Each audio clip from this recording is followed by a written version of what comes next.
Exercise 14.1 exercise 14.1 का question संख्या 3। Exercise 14.1 का क्वेश्चन संख्या 3। क्वेश्चन संख्या 3 है, निम्नलिखित बंटन एक मोहल्ले के बच्चों के दैनिक जेब खर्च दर्शाता है। माध्य जेब खर्च 18 रुपये है। लुप्त बारंबारता f ज्ञात कीजिए। ठीक है, तो एक सारणी आपको दे रखी है, तो इस सारणी में यहां बना देता हूं। ठीक है, इस सारणी को खड़ी बनाएंगे। पहला है दैनिक जेब भत्ता रुपए में, दैनिक जेब भत्ता रुपए में। ठीक है, अगला कॉलम है बच्चों की संख्या, बच्चों की संख्या। ठीक है, देखिए ये दो कॉलम आपको दे रखा है। अच्छा, दैनिक जेब भत्ता दे रखा है, एक तो 11 से 13 और इसकी बारंबारता भी दे रखी है कितनी, 7। फिर 13 से 15 और इसकी बारंबारता है 6। 15 से 17 और इसकी बारंबारता कितनी, बोलो, 9। फिर 17 से 19,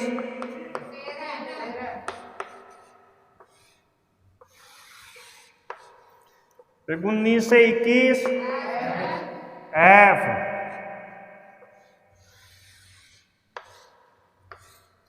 इक्कीस से 23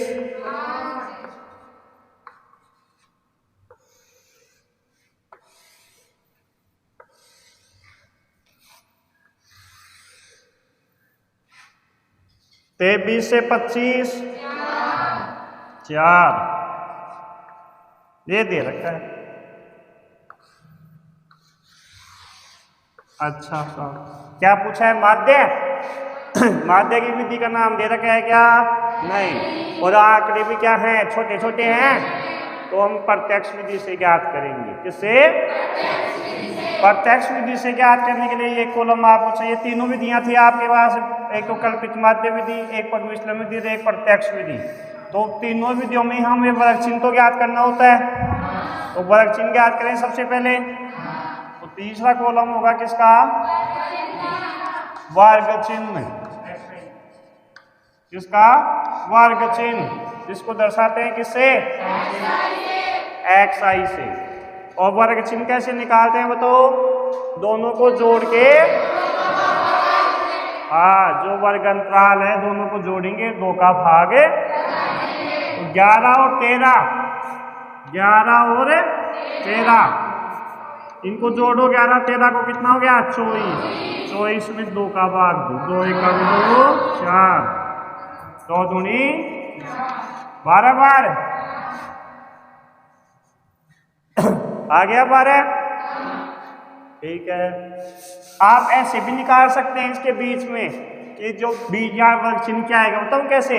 ये 11 से लेकर कहाँ तक है, 13 तक, तो ऐसे लिखो 11 12 13। अब ऊपर से एक नीचे की काट दो, एक ऊपर की काट दो, कितना बच गया, तो 12 आ गया। 13, अब 2 का अंतर था ना इनमें, तो आगे क्या आएगा, 12 के बाद में 2 जोड़ दो, इसमें 2 जोड़ दो। क्यों, क्योंकि यहाँ वर्ग अंतराल कितना है, 2। 2 का अंतर है ना, 13 में से 11 घटाएंगे 2, तो आगे जो वर्ग चिन्ह आएंगे उनमें सब में 2 2 जोड़ दो। 12 में 2 जोड़ा 14, 14 में 2 जोड़ दिया 16 में 2 जोड़ा 18 में 2 जोड़ा, फिर 20 में 2 जोड़ते हैं तो 22 में 2 जोड़ते हैं तो, और 24 में 2 जोड़ दे तो, 24 में 2 क्यों जोड़ेंगे बताओ, आगे यहाँ है ही नहीं। ठीक है, आगे कॉलम क्या आएगा बताओ, FI। क्या बस, आज पूरी तैयारी के साथ आए हो।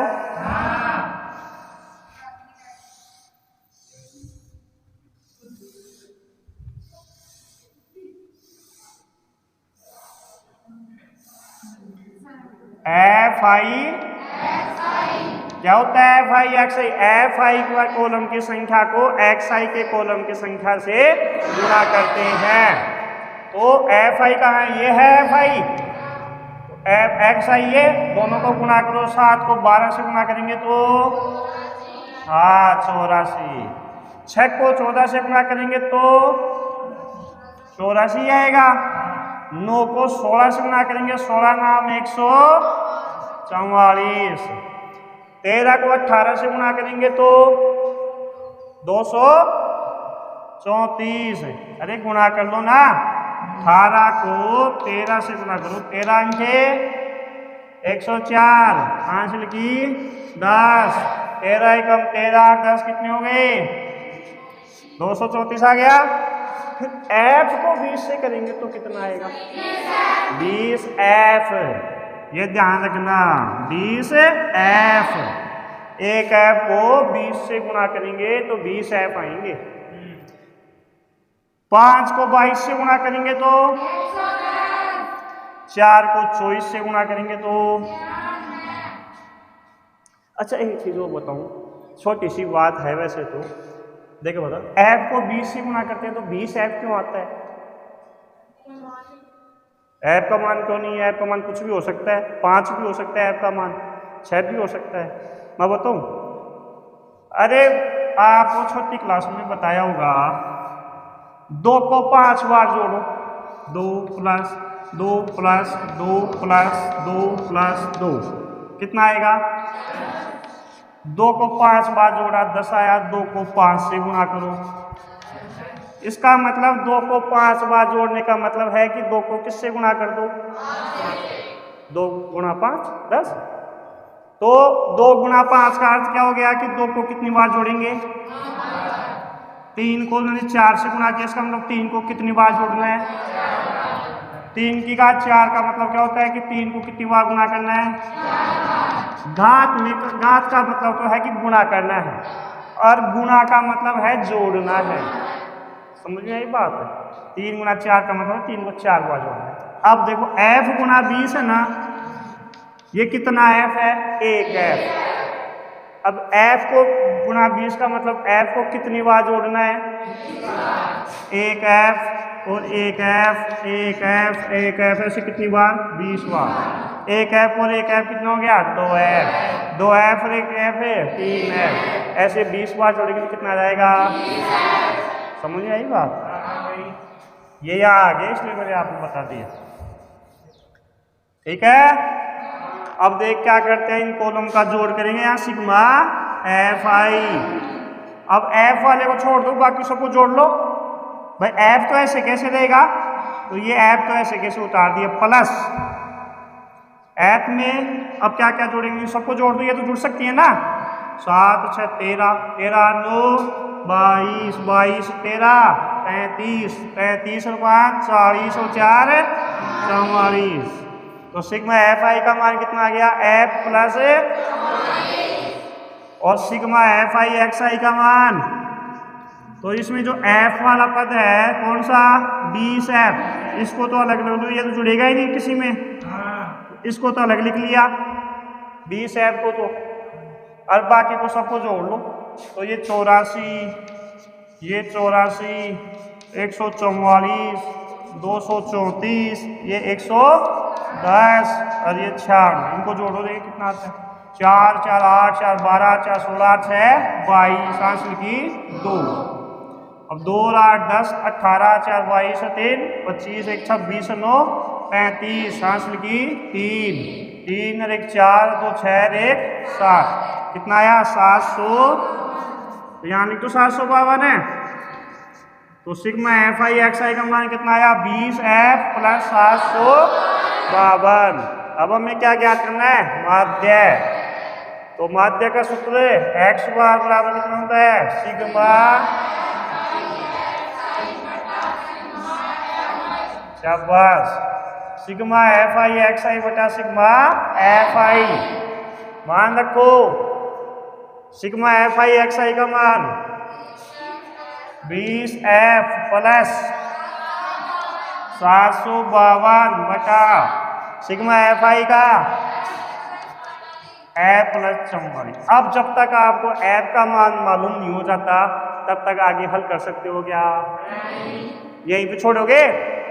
फिर ऐप का मान तो ज्ञात हुआ ही नहीं, हमें तो ऐप का मान पूछा है ना, तो ऐप का मान अब ज्ञात करेंगे। देखो प्रश्न में माध्य का मान दे रखा है, दिया हुआ है ना कि माध्य जेब खर्च कितना है 18, तो माध्य तो हमें दे रखा है, माध्य किताब में कितना दे रखा है, प्रश्न में कितना दे रखा है 18 रुपए, और हमने माध्य कितना निकाल लिया ये, तो जो प्रश्न में दे रखा है माध्य और हमने जो निकाला वो क्या होना चाहिए बराबर। तो यहाँ लिखेंगे दिया है कि माध्य x बराबर कितना है 18, अतः अब इसको हम किसके बराबर रख देंगे 18 के, तो 20f प्लस 752 बटा f प्लस 44 बराबर 18। इसको हल करेंगे और f का मान ज्ञात करेंगे। ठीक है, तो ये जो समीकरण आया, इस समीकरण से हम अब f का मान ज्ञात करेंगे। तो इसे मिटा दो सारणी को, उतार लिया इसको,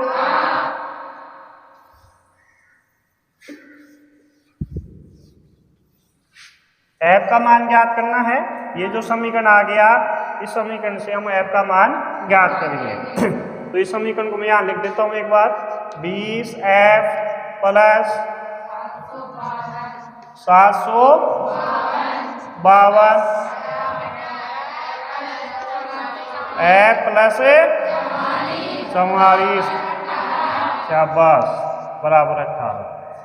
तो देखिए इस ये भिन्न है ना, इधर बराबर के इधर भिन्न नहीं है, तो बच्चे में क्या लगा सकते हैं, अब वज्र गुणा कर दो, इसको तो ये 1 से गुणा करेंगे, 18 को इससे कर देंगे, वज्र गुणा कर दे ऐसे, तो 20f प्लस 752 को 1 से गुणा करेंगे तो क्या आएगा 20f प्लस 752 बराबर 18 को इससे गुणा करेंगे तो 18 गुना f प्लस 44, यही आएगा। हल करें इसे, 20f प्लस 752 बराबर 18 को अंदर दोनों संख्याओं से गुणा होगी, है कोष्टक की बाहर वाली, तो 18 को f से गुणा किया तो प्लस 18 को 44 से गुणा करेंगे तो 18 चौक 72, राशि की 7, 18 चौक 72, 72 और 7 79। ठीक है, अब f का मान ज्ञात करना है, तो f वाले पद बाएं पक्ष में कर ले लो और बाकी के पद दाएं पक्ष में। f वाले तो कहाँ रहेंगे बाएं पक्ष में, तो ये तो इधर है ही, ये तो LHS में ही है। 18f का हम पक्षांतरण करेंगे तो ये 18f यहाँ जोड़ में है तो यहाँ माइनस में आ जाएगा। 752 अचर पद है, इसका पक्षांतरण क्या होगा RHS में, तो इधर 752 था और 752 यहाँ जुड़ रहा था तो यहाँ माइनस में हो जाएगा। पक्षांतरण कर दिया, 20f में से 18f घटाएंगे तो कितने f बचेंगे 2f बचेंगे। 752 में से 752 को बिठाएंगे तो 40, f बराबर 40 बटा और f में बराबर 40 में 2 का भाग देंगे तो 20, ये हमारा आंसर आ गया। ठीक है, तो f का मान कितना आया 20। उतारें इस क्वेश्चन को, चले नेक्स्ट क्वेश्चन।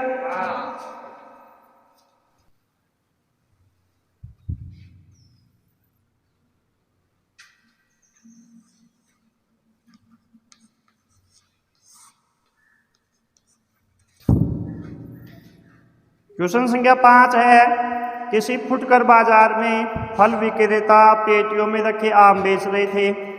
इन पेटियों में आमों की संख्याएं भिन्न भिन्न थी।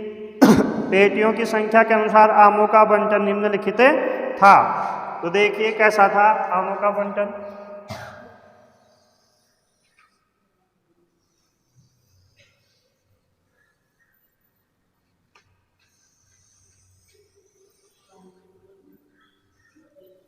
ये तो आमों की संख्या, ये कॉलम हो जाएगा आपके पास पेटियों की संख्या का।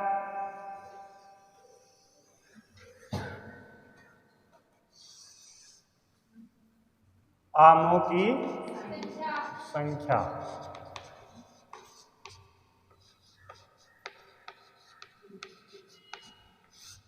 और ये पेटियों की संख्या।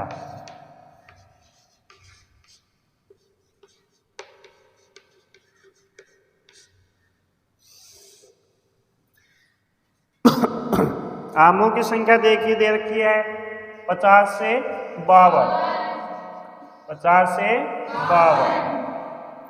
और यहाँ दे रखा है हमें पेटियों की संख्या कितनी 15। फिर अगले आमों की संख्या 53 से, और पेटियों की संख्या 100, फिर 56 से, पेटियों की संख्या 135, फिर 58 से,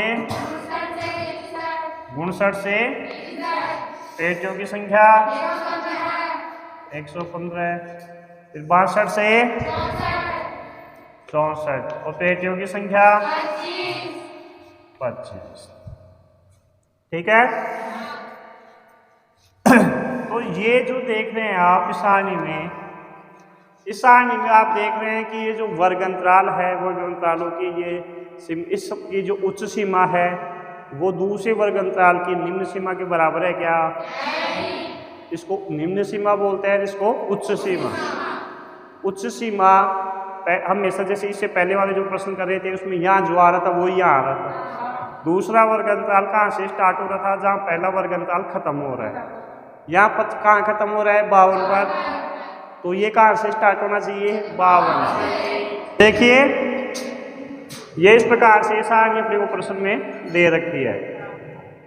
लेकिन अपने इससे पहले जो पढ़े थे अपन ने प्रश्न जो क्वेश्चन हल किए हैं उनमें हम देख रहे थे कि जैसे ये पहला वर्ग अंतराल यहाँ जिस संख्या पे खत्म हो रहा है, दूसरे वर्ग अंतराल वहाँ उसी संख्या से स्टार्ट हो रहा है। लेकिन इस प्रश्न में नहीं हो रहा। इस प्रश्न में क्या हो रहा है कि ये 52 पे खत्म होगी, कहाँ से स्टार्ट हो रहा है? 53 से। जबकि वर्ग अंतराल जहाँ खत्म हो रहा है वहीं से स्टार्ट होना चाहिए। तो इसकी कहानी भी सुन लो। ये जो 50 से 52,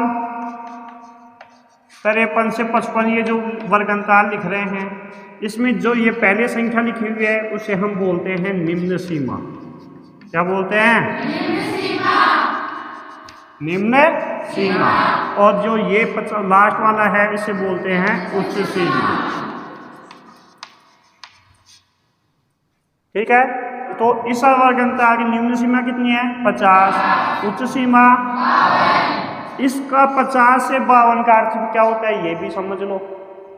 50 से 52 का अर्थ होता है 50 या 50 से अधिक। 50 या 50 से अधिक। और किससे कम है? 52 से कम। यानी जो लिखा है उसको गौर से देखो। 50 या 50 से अधिक और 52 से कम। तो 50 या 50 से अधिक में 50 आएगा क्या? आएगा। लिखा है ना 50, 50 भी आएगा और 50 से अधिक भी आ सकता है। लेकिन जो आए 50 से अधिक कितना? 52 से कम। 52 से कम में 52 भी आएगा क्या? 52 नहीं आएगा। 52 से क्या आएगा? कम आएगा। 52 नहीं आएगा। समझ में आई बात है? ये छोटी क्लासों की बात है। आपको पिछली कक्षा 9 में भी बताई थी मैंने, सांख्यिकी जब पढ़ाई थी। 50 से 52 करता है 50 या 50 से अधिक और 52 से कम। 52 नहीं आएगा। अगला जो अंतराल हम बनाते हैं जैसे 52 से 54, इसमें अब क्या आएगा? 52 या 52 से अधिक, वह 54 से। तो जो 52 आपने इसमें छोड़ दिया था, इसमें आपने 52 से कम लिया तो 52 नहीं लिया ना, तो 52 कहाँ आएगा? फिर इसमें आ रहा था ना 52 इसमें। देखो 52 से 54, इसमें क्या आ गया? 52 व 52 से अधिक। इसमें 52 था क्या? नहीं था। इसमें 52 से कम थी और इसमें 52 भी आ गया, तो 52 छूटा क्या? यहाँ कोई संख्या छूट रही है क्या? लेकिन इस प्रश्न में देखिए इसमें क्या था 50 से 52 और ये था 53 से 55। तो देखो यहाँ कुछ छूट रहा है। क्या छूट रहा है? 50 से 52 का अर्थ क्या हो गया? 50 या 50 से अधिक 52 से कम। अब 53 से 55 का मतलब क्या हो गया कि 53 या 53 से अधिक और 55 से कम। तो मतलब 53 आ रहा है, लेकिन 53 से ज्यादा भी आएगा। तो 52 कहाँ गया? 52 इसमें आया क्या? इसमें तो 52 से क्या है? कम। इसमें 52 आया क्या? इसमें क्या है? 53 या 53 से अधिक, तो 52 रह गया ना। तो ये जो सारणी है वो सही है क्या? क्यों नहीं है? क्योंकि इसमें 52 छूट रहा है, 52 छूट रहा है। तो ये सारणी सही नहीं है, ये सतत आंकड़े नहीं है। सतत आंकड़े मतलब समझते हो? कंटिन्यू नहीं है। ये कंटिन्यू है क्या? इसमें तो कुछ आंकड़े छूट रहे हैं। सतत आंकड़े कौन से होते हैं? ये 50 से 52, तो ये आता 52 से 54, फिर 54 से 66 ऐसे आता। तब वो आंकड़े क्या होते? उसमें कोई नहीं छूटता। तब वो आंकड़े क्या होते हैं? सतत आंकड़े होते हैं। ये सतत आंकड़े नहीं है। तो ये जो सारणी है, पहले इस सारणी को हम, ये जो वर्ग अंतराल हैं, इन वर्ग अंतरालों को हम सतत अंतरालों में बांटते हैं। सतत आंकड़ों के रूप में इसको लिखेंगे। सतत आंकड़ों के रूप में कैसे लिखते हैं वो भी देखिए, मोस्ट क्वेश्चन है। अब क्या करें? ये सतत आंकड़े नहीं है, ये सतत वर्ग अंतराल नहीं है, तो इन्हें सतत रूप में बनाने के लिए हम क्या करेंगे तो वो देखिए। तो ये वर्ग अंतराल दोबारा लिखेंगे हम यहाँ। ये जो वर्ग अंतराल है उसे दोबारा लिखेंगे। कैसे लिखेंगे? आमों की संख्या, यहां दोबारा लिखेंगे आमों की संख्या, आमों की संख्या। यहां लिखेंगे सतत, सतत रूप में। ये सतत रूप में नहीं था, ये कौन सा आएगा? वो सतत रूप में इसको लिखेंगे। कैसे लिखते हैं वो देखिए। अच्छा, अंतर कितना है? ये 52 से स्टार्ट हो गया, कहां से आ रहा है? कितने का अंतर है? एक का। ये देख लेना है कि ये 52 पे खत्म हो रहा है, ये 53 से शुरू हो रहा है, तो इन दोनों में अंतर कितना है? एक का। ये एक का अंतर इसको यहां लिख दिया। कितने का अंतर है? एक का। जो भी अंतर है उस अंतर में 2 का भाग लगा दो। एक में 2 का भाग लगाएंगे, कितना आएगा? 0.5। जितना अंतर होता है ना, कितने का अंतर है? ये 52 से खत्म हो रहा है, यहाँ 53 से स्टार्ट हो रहा है, तो अंतर कितना हुआ? 1। इस 1 में कितने का भाग लगाएंगे? 2। यहाँ मान लीजिए 5 का अंतर होता है, तो 5 में किसका भाग लगाते हैं? 2 का। यहाँ 10 का अंतर होता है, जैसे ये 52 है और ये स्टार्ट होता कहाँ से? 62 से, तब 10 का अंतर होता है, तब भी किसका भाग लगाते हैं? 2 का। तो यहाँ 1 का अंतर है, तो 1 में हम 2 का भाग लगाएंगे, तो कितना आएगा? 0.5। अब ये जो 0.5 आया है उसको क्या करेंगे? ये जो निम्न सीमा है ना, इसमें तो घटाते हैं, इसमें तो घटाते हैं और इसमें जोड़ते हैं। इसमें से घटाएंगे 0.5 और इसमें 0.5 जोड़ते हैं। तो 50 में से 0.5 घटाएंगे तो कितना आएगा? 49 और 52 में क्या करेंगे? जोड़ेंगे। तो 52 में 0.5 जोड़ेंगे तो 52 समझ में आई क्या? इसी प्रकार से इसमें भी करेंगे। 53 में तो घटाएंगे 0.5 तो कितना आएगा? 52 और इसमें जोड़ो 55.5। समझ में आ रही है?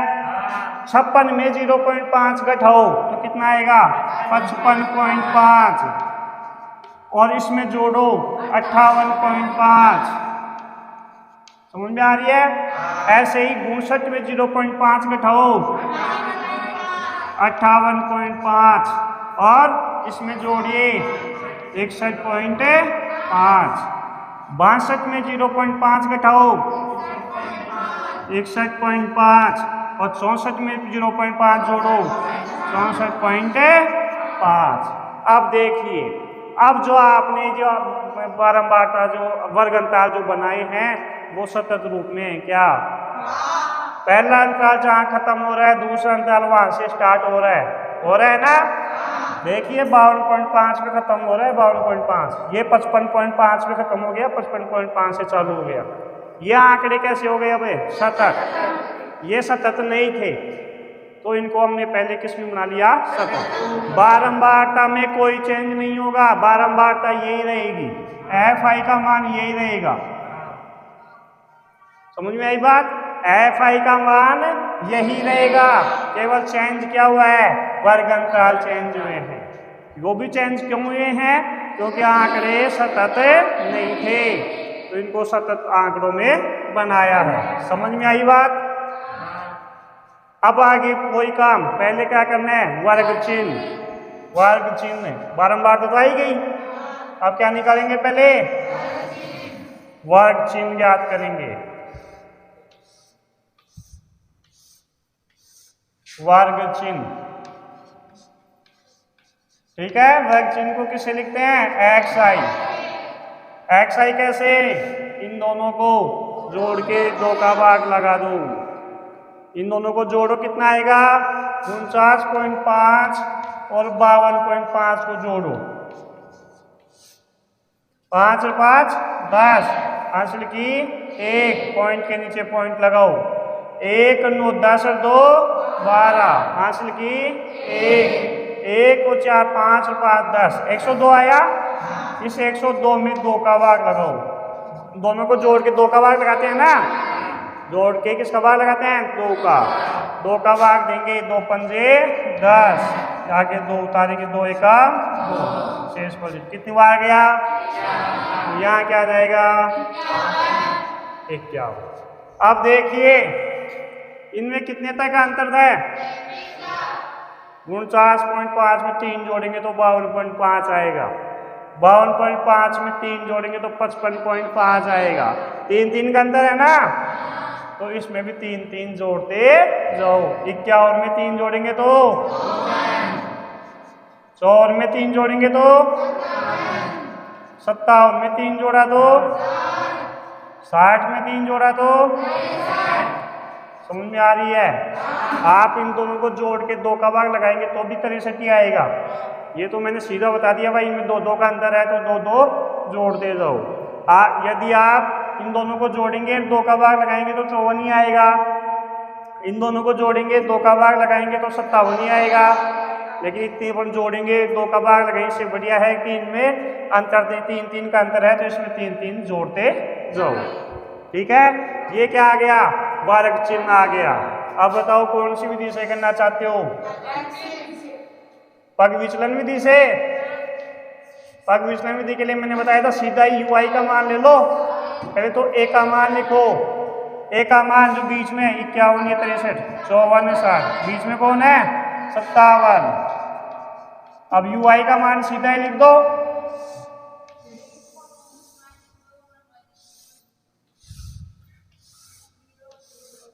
पग विचलन विधि से करोगे सबसे आसान है।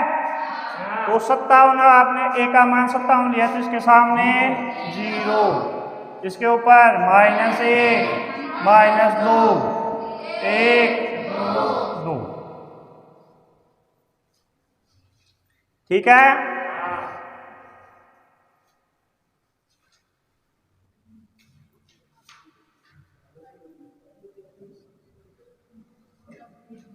ठीक है, अब अगला कॉलम बोलो।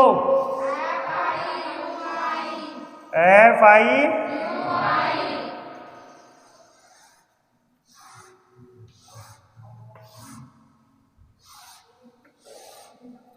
ये कॉलम आएगा FI UI। FI कहाँ है? ये क्या? ये रहा, ध्यान से देखो। FI का कॉलम ये है बारंबारता।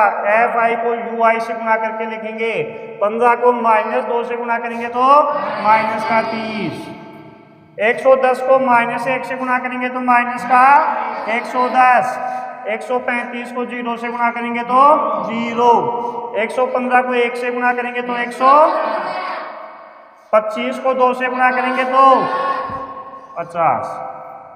ठीक है, फिर यहाँ पे जोड़ आएगा सिग्मा। FIUI।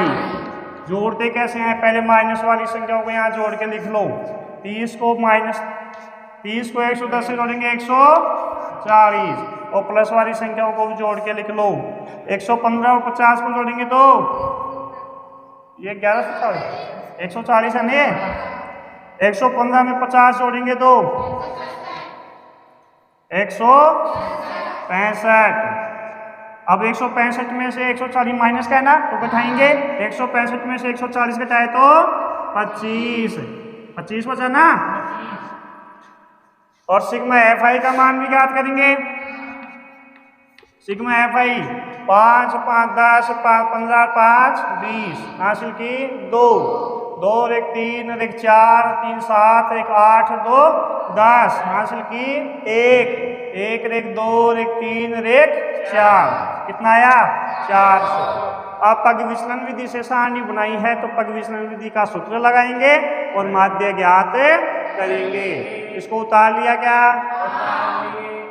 बहुत अच्छा क्वेश्चन है, मोस्ट क्वेश्चन है, तो इसको उतार लें। उतार लिया, करें आगे।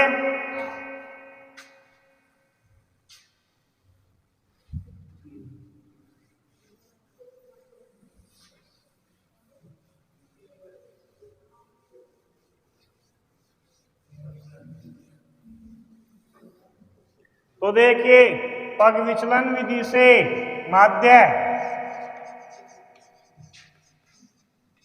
पग विचलन विधि से माध्य